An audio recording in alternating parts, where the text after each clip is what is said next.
Hello everyone, how are you? I am Akrash, your teacher here, and I will teach you different questions and their answers. So I welcome you on classtheta.com.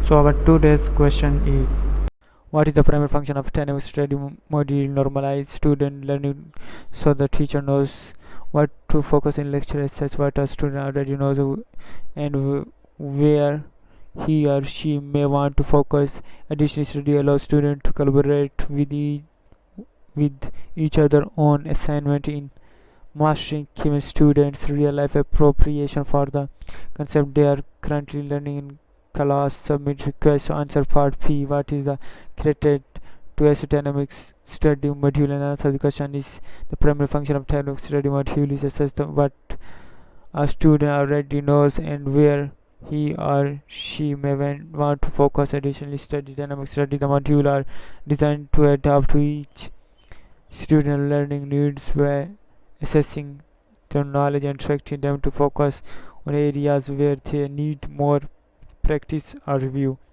Thank you for watching the video. If you have any question related to this video, please post a comment below. If you have any question in your mind, you can also post on the website and I will be answering you in the next video. Thank you for engaging with us. Until next video, bye bye.